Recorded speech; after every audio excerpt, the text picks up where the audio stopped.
نظری سے بچنے کا طریقہ بتا دیں۔ سب سے پہلے تو نکاح ہے۔ نبی صلی اللہ علیہ وسلم نے فرمایا، بخاری مسلم کی حدیث ہے، یا معشر الشباب من استطاع منکم الباءۃ فلیتزوج فإنہ اغض للبصر۔ اے نوجوانوں، تم میں سے جو نکاح کی استطاعت رکھتا ہے وہ نکاح کر لے، اس لیے کہ یہ نگاہ کو جھکانے کی سب سے زیادہ طاقت نکاح میں ہے۔ اب حدیث کے الفاظ دیکھو، اغض یہ کمپیریٹیو ڈگری ہے، اس میں نگاہ کو جھکانے والی جتنی چیزیں ہیں ان تمام چیزوں سے کمپیئر کیا جا رہا ہے۔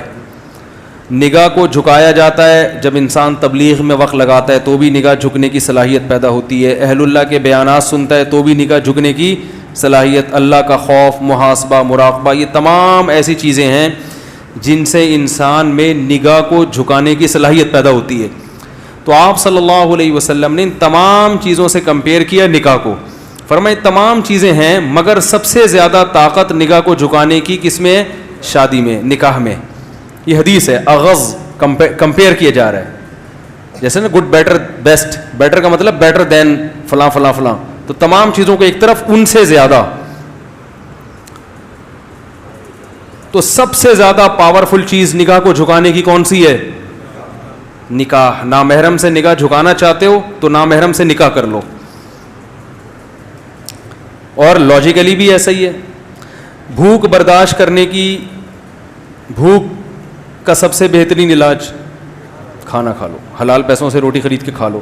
بھوک کا ایک علاج یہ بھی ہے کہ آپ سوچیں کہ کسی کی روٹی کھانے سے نقصان ہوتا ہے، گناہ ملتا ہے، چرا کے روٹی سے بزرگوں کے بیانات سنیں کہ چوری کے خلاف تبلیغ میں وقت لگائیں تو ایک احساس پیدا ہوگا، بھائی کسی سے روٹی نہیں چھیننی، مگر احساس ہی ہوگا، پھر بھی دل چاہے گا۔ سب سے بہتر حل کیا ہے کہ حلال کماؤ، روٹی خرید کے کھا لو، پیٹ بھر جائے گا۔ تو تبلیغ والے پھر اگر کوئی دنیا دار آدمی کہے گا بھی نا کہ حرام روٹی کھاؤ تو بھی آپ نہیں کھاؤ گے، بولے گا یار جب حاجت ہی نہیں ہے۔ تو نکاح کرنے سے انسان میں حرام کی خواہش یا تو بالکل ختم ہو جاتی ہے یا کم، کیونکہ جب ایک جو باڈی کی ایک ریکوائرمنٹ تھی وہ جائز طریقے سے پوری ہو گئی ہے تو کوئی اتنا فنٹر نہیں ہوتا کہ ہر وقت ایک ہی خواہش اس پہ مسلط رہے۔ ارے ہر خواہش اللہ نے محدود رکھی ہے نا، اتنا بڑا فنٹر کوئی دنیا میں مرد کا بچہ پیدا نہیں ہوا ٹھیک ہے، کہ اس کی یہ خواہش بھی پوری ہو ہی نہ سکے، ایک حد تک ہے، اس سے آگے نہیں ہے۔ تو اس لیے شریعت نے جائز کو فوکس کیا ہے کہ حلال میں وسعت پیدا کرو تو حرام میں کی طرف دل چاہے گا ہی نہیں، اور پھر تھوڑا بہت جو چاہے گا تبلیغ میں وقت لگاؤ، وہ اس سے کور ہو جائے گا۔ اہل اللہ کے اصلاحی تعلق قائم کرو۔ ہم فوکس کرتے ہیں اصلاحی تعلق کو زیادہ، نتیجہ یہ نکلتا ہے کہ بہت سے لوگ خانقاہ میں جاتے ہیں، کھانا پینا وہی چل رہا ہے، انڈے پراٹھے، لیکن ان کو بزرگ کے بیانات کا ذرہ بھی فائدہ نہیں ہوتا، کیونکہ باڈی اسی طرح مانگتی رہتی ہے۔ پھر نتیجہ کیا نکلتا ہے؟ کچھ وقت صبر کرتے ہیں، پھر جب ان کی بریکیں فیل ہوتی ہیں تو وہ ایسا بدماش بن کے دکھاتے ہیں جو عام آدمی بھی نہیں ہوتا۔ اس لیے کہتے ہیں صوفی جو ہے نا، صوفی یا تو بہت نیک ہوگا، بدماش ہوگا تو بہت ٹائٹ قسم کا بدماش ہوگا۔ اس میں صوفیوں میں درمیانی ٹائپ کے لوگ نہیں ہوتے تو یہ ہے۔ اور اگر نکاح کی طاقت نہیں ہے، طاقت نہ ہونے کا مطلب کیا ہے؟ نکاح کی طاقت کہ کوئی رشتہ دینے کے لیے تیار ہی نہیں ہے، مل ہی نہیں رہا، تو پھر یہ نہیں ہے کہ پیسے نہیں ہیں، پیسے ہیں اور رشتہ نہیں مل رہا تو بھی نکاح کی طاقت نہیں ہے۔ پیسے نہیں ہے اور رشتہ مل گیا، لڑکی آپ کی غربت میں آپ کے ساتھ رہنے کے لیے تیار ہو گئی تو طاقت ہے نکاح کی، کیونکہ نبی نے ایسے صحابی کا نکاح کرایا جن کے پاس ایک لنگوٹی کے سوا کچھ بھی نہیں تھا، ان سے زیادہ غریب تو دنیا میں کوئی گزرا نہیں، لیکن ان کی بیوی راضی ہو گئی تھی کہ چلو اسی غربت میں آپ کے پاس فاقے ہیں تو میں بھی فاقے برداشت کر لوں گی۔ تو نبی نے ان کو تو نہیں کہا کہ تم میں تو نکاح کی طاقت ہی نہیں ہے۔ بھئی یہ عورت کا مسئلہ ہے نا، وہ کہہ رہی ہے آپ کی اس تنخواہ میں گزارے کے لیے تیار ہوں، تو جب وہ تیار ہے تو آپ کو کیوں بیچ میں ٹانگ اڑا رہے ہو؟ یار بات ہی نہیں سمجھ میں آ رہی ان لوگوں کے۔ بھائی دیکھو لوگ پتہ ہے کیا کرتے ہیں، اب آپ نے کہیں نکاح کا پیغام بھیجا، لوگ کہتے ہیں تمہاری تنخواہ 10,000 میں تم شادی کر رہے ہو، تمہیں شرم نہیں آ رہی؟ تو بھائی وہ ریجیکٹ کرے لڑکی کہ 10,000 والا مجھے نہیں چاہیے، کیونکہ میں 10,000 میں گزارا نہیں کر سکتی، یہ اس کا رائٹ ہے۔ اگر وہ 10,000 میں ایگری ہے تو پھر اس کا مطلب وہ جب خود راضی ہے تو آپ کو کیوں تکلیف ہو رہی ہے؟ اب آپ یہ کہہ سکتے ہیں کہ وہ کیوں راضی ہوگی؟ 10,000 میں کون راضی ہوتا ہے بھائی؟ ہو سکتا ہے اس کے ابا کی تنخواہ 5,000 ہو, اس کو پتا ہے کہ میں 5,000 میں جب پاپے کھا رہی ہوں اور کبھی پاپے بھی نہیں ملتے, یہ 10 والا اس سے تو بہرحال بہتر ہے. تو غریب آدمی شادی کرے گا, اسلام میں کہیں بھی غریب کو نہ 1 سے روکا اللہ نے, نہ 4 سے روکا ہے.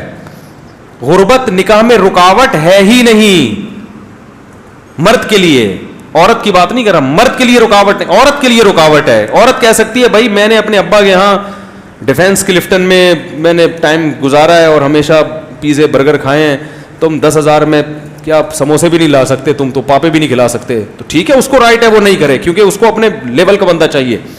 مرد کے لیے غربت نکاح میں رکاوٹ نہیں ہے. اگر رکاوٹ ہوتی تو قرآن یہ تھوڑی کہتا کہ نکاح کرا دو, کر لیا کرو, ان یکونوا فقراء یغنیہم اللہ من فضلہ, اگر فقیر ہوگے تو اللہ اپنے فضل سے غنی کر دے گا. اللہ تو یہ کہتا ہے اگر فقیر ہو تو نہیں کرو, پیسے آنے دو پہلے. اسی طرح بخاری کی حدیث ہے باب تزویج المعسر, صحیح بخاری میں, غریب کی شادی. امام بخاری نے دیکھو باب کیسا باندھا, غریب کی شادی. پھر اس میں یہ حدیث ذکر کی ہے کہ ایک صحابی کے پاس ایک ازار تہبند, اوپر کی قمیض بنیان بھی نہیں ہے, صرف تہبند باندھ کے بیٹھے ہوئے ہیں. ان کی شادی کرائی نبی نے. ان کے پاس مہر کے لیے ایک انگوٹھی بھی نہیں تھی, لوہے کی انگوٹھی بھی نہیں تھی مہر کے لیے, ان کے پاس کچھ بھی نہیں تھا. مگر عورت جب راضی ہے تو وہ اس لیے راضی ہو گئی ہوگی, اس نے کہا ابھی تو میرے پاس کچھ بھی نہیں ہے, تو کم از کم ایک کمانے والا میاں تو مل جائے گا نا بھائی. جیسے یہ کچھ بھی نہیں ہے لیکن پھر بھی زندہ ہے نا, اس کا مطلب کچھ نہ کچھ تو کما کے کھا لیتے ہوں گے نا, کبھی فاقہ کبھی کھا لیا, تو ہم بھی اسی طرح لائف گزاریں گے. اس حالت سے تو بہتر ہوگی جو اب گزر رہی ہے. او بھائی کیا ہو گیا؟ تو یاد رکھو آپ کی تنخواہ کم ہے تو بھی آپ شادی کریں, زیادہ ہے تو بھی. زیادہ ہونے کا فائدہ کیا ہوگا؟ مالدار لڑکیاں کی آپ کے نکاح کی پیشکش قبول کریں گی. آمدن کم ہونے کا نقصان کیا ہوگا؟ مالدار رشتے نہیں ملیں گے, ہاں اپنے سے غریب مل جائیں گے. تو اصول تو یہی ہے کہ جیسے خود ہو اسی حساب سے. آپ کی تنخواہ 10,000 ہے تو 10 لاکھ والے کو پیغام کیوں بھیج رہے ہو؟ شرم نہیں آتی معذرت کے ساتھ؟ تو جو آدمی کہہ رہا ہے میری تنخواہ کم ہے اس لیے میری شادی نہیں ہوتی, تو جھوٹ بول رہا ہے. آپ کی تنخواہ کم ہے اس لیے آپ کی شادی آپ کی تنخواہ زیادہ والوں سے نہیں ہوتی, کم والوں سے ہو جائے گی. نہیں آ رہی ہے سمجھ میں الحمدللہ. تو غربت نکاح میں رکاوٹ, ایک دھیلا بھی نہیں ہے جیب میں تو بھی شادی کرو, بشرطے کہ رشتہ مل جائے. آپ ٹرائی کرتے رہیں. ہاں رشتہ نہیں مل رہا, جیسے کہ ملنے کا چانس ہے بھی نہیں, کیونکہ لوگ لڑکی والے سب سے پہلے لڑکے کے پیسے دیکھتے ہیں, تو ان کو حق ہے کہ وہ دیکھیں. تو کوشش جاری رکھو, اگر مل گیا تو آپ ایسی غریب مل جائے گی. بعض دفعہ اور لڑکی مالدار ہوتی ہے وہ پھر بھی غریب سے اس لیے کر لیتی ہے کہ وہ کہتی ہے ایجوکیٹڈ بندہ ہے, شریف آدمی ہے, مارکیٹ میں شریف لوگ کیا چل رہے ہیں, شارٹ چل رہے ہیں, وہ کہہ رہی پیسے میں کھلاؤں گی کوئی مسئلہ نہیں ہے, شادی کرو. تو لیکن کم ہی کرتی ہیں اور کرنی بھی نہیں چاہیے, کیونکہ وہ بندہ پھر جب بیوی پہ ڈیپینڈنٹ ہو جاتا ہے نا, پھر گیا مسئلہ خراب ہو جاتا ہے, وہ حقوق نہیں ادا کرتا اور پھر پیڑے کھاتا ہے بیٹھ کے. تو عورت کو چاہیے اگر کوئی غریب سے کر رہی ہے تو دیکھے کہ چلو غربت تو برداشت کر رہی ہوں, بندہ تو ٹھیک ہونا, کہیں میری دولت پہ نظر رکھ کے نہ بیٹھ جائے.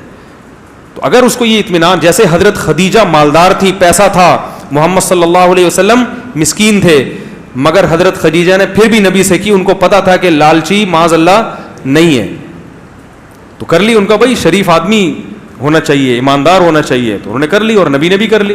نبی کی تو غربت دور ہوئی حضرت خدیجہ سے نکاح کر کے.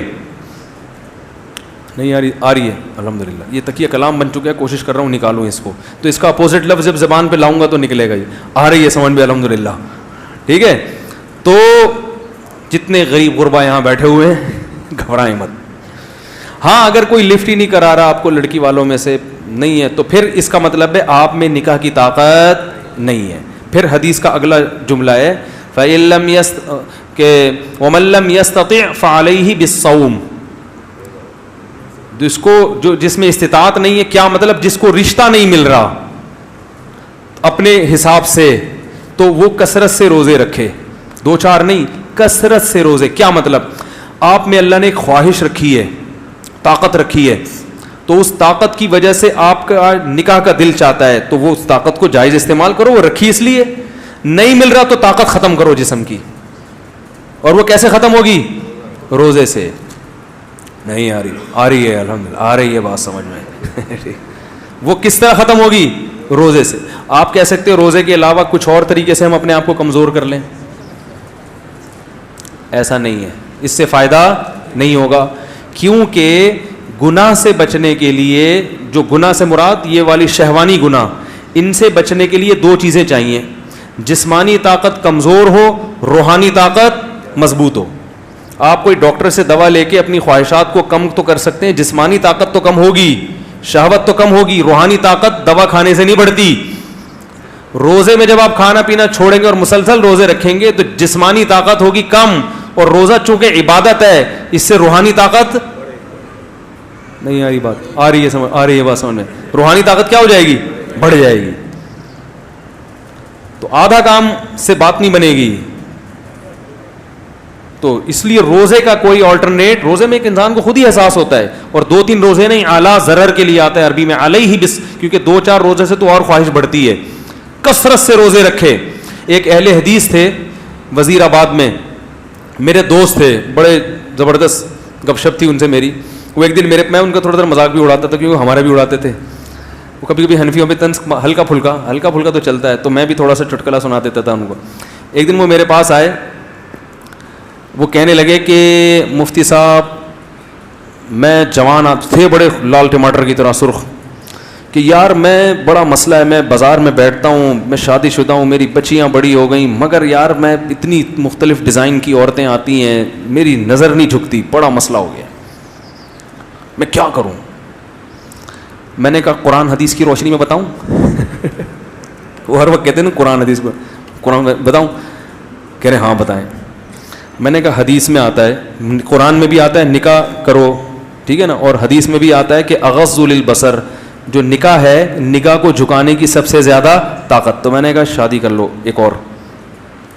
کہنے لگا ابے یار یہ نہیں ہو بھائی, یہ بڑا مسئلہ ہو گیا بھائی مفتی صاحب, یہ کیسے میری بیوی مارے گی, وہ فلانا. میں نے کہا قرآن حدیث کی روشنی میں بتا رہا ہوں. وہ ہر وقت میرے سامنے کہتے قرآن حدیث قرآن حدیث. میں نے کہا قرآن حدیث. کہہ رہے ہیں وہ تو ٹھیک ہے لیکن کچھ اور حل بتاؤ یار. میں نے کہا قرآن حدیث کی روشنی میں بھائی. کہہ رہے نہیں یار مفتی صاحب وہ مذاق نہیں کر. میں نے کہا سیریس ہوں بھائی, مذاق نہیں کر رہا. تو کہہ رہے ہیں, میں نے کہا اچھا چلو یہ والا نہیں سمجھ میں آ رہا. کہہ رہے نہیں دوسری کون کرے گا, پٹوں گا, سالے پیٹیں گے پڑ کے, بیوی مارے گی, روٹی بند کراؤ گے. وہ ان کے الفاظ ہیں. کہہ رہے مفتی صاحب گھر میں روٹی بند کراؤ گے. میں نے کہا چلو ایک اور آپشن ہے. حدیث اگلا قرآن حدیث میں آتا ہے کہ جس میں نکاح کی طاقت نہیں ہے, جیسے کہ آپ نہیں افورڈ کر پا رہے, آپ کو پتا ہے بہت بری طرح پٹوں گا میں, سالے پکڑ کے ماریں گے, تو پھر کثرت سے روزے رکھو. روزے نہیں علیہ ضرر, کثرت سے روزے. میں نے کہا یہ جو لال ٹماٹر بنے ہوئے ہو نا کھا کھا کے, یہ چہرے تھوڑا سا مرجھا جائے گا اور باریک ہو جاؤ گے روزے رکھ رکھ کے. تو یہ جو کرنٹ بھرا ہوا ہے نا, یہ اتنی زور سے نہیں جھٹکے مارے گا جتنے ابھی کرنٹ لگ رہا ہے آپ کو. جہاں دیکھتے ہو ایک دم دل چاہتا ہے, یہ کم ہو جائے گا. کہہ رہے ہاں چلو یہ رکھتا ہوں.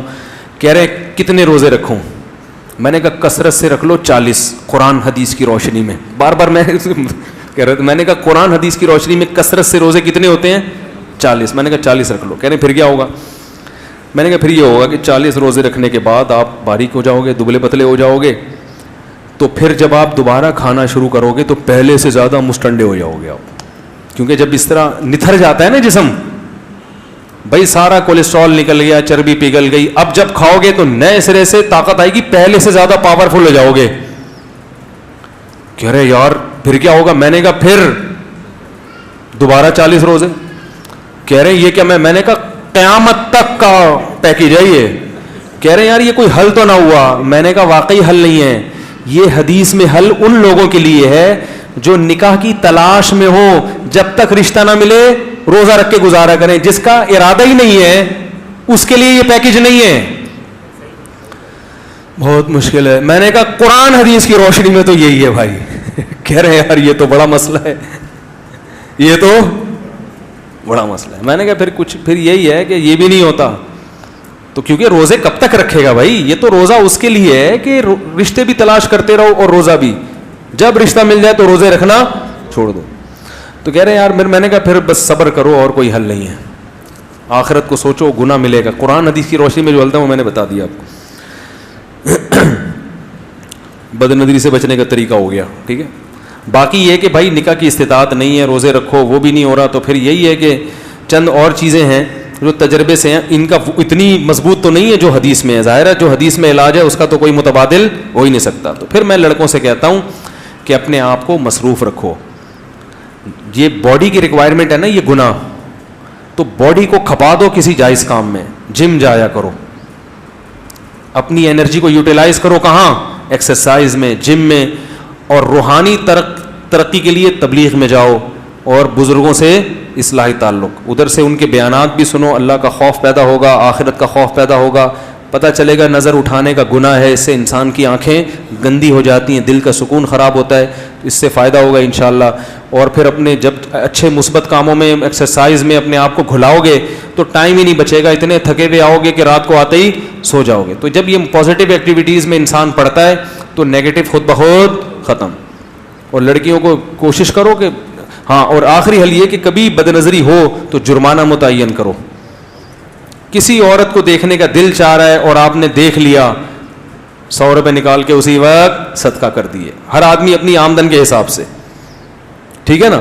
1 کروڑ روپے آمدن ہے, 1 لاکھ روپے نکال کے, کروڑ والے کے لیے لاکھ کی کوئی حیثیت نہیں ہے, ٹھیک ہے نا. چلو لاکھ نہیں کرتے, 10,000 کر دو. جس کی کروڑ آمدن ہے, بھائی جب بد نظر کوئی اتنا جرمانہ رکھو جو افورڈ کر سکو. سمجھ میں آ رہی ہے بات؟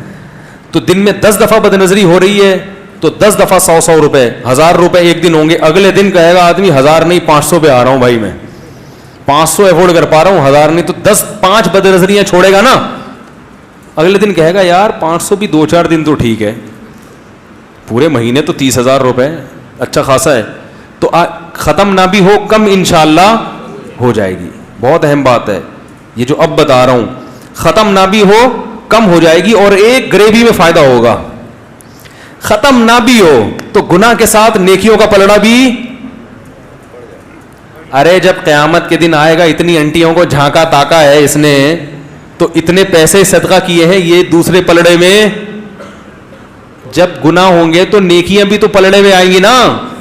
تو اس صدقے کا فائدہ کیا ہوگا؟ گناہ کم ہوگا, ہو سکتا ہے چھوٹ ہی جائے, اور نہ بھی چھوٹا تو گناہ کا جہاں اعمال نامے میں گناہوں کا جو پلندہ بڑھتا جا رہا ہے تو نیکیوں کا بھی ساتھ ساتھ ہو سکتا ہے اسی بیس پہ مغفرت ہو جائے. اللہ کہیں گے کہ اس نے غریبوں کی مدد کی ہے تو بدنظری بھی کی ہے, تو وہ والی نیکیاں اس کے گناہوں سے زیادہ ہو گئی ہیں, بخش دو. تو مقصد تو بخشوانا ہے نا اپنے آپ کو. کیا خیال ہے بھائی؟ تو پھر یہ نہیں کہ جان جان کر دیکھو, ایک دفعہ دیکھا 100 روپے ہیں کہ چلو نیکی بھی ہو رہی ہے بخش تو جائیں گے نا, دوبارہ دیکھا 50 روپے 500 روپے. یہ جائز نہیں ہے, کیونکہ قیامت کے دن نیکیاں اور برائیاں گینی نہیں جائیں گی, تولی جائیں گی. تو اللہ کو کوئی ایک گناہ بعض دفعہ اتنا ناپسند ہوتا ہے کہ وہ اس کا وہ گناہ تو ایک ہوتا ہے مگر وزن میں وہ بہت زیادہ بھاری ہوتا ہے. تو اس لیے گناہ سے اپنے آپ کو بہرحال بچانا.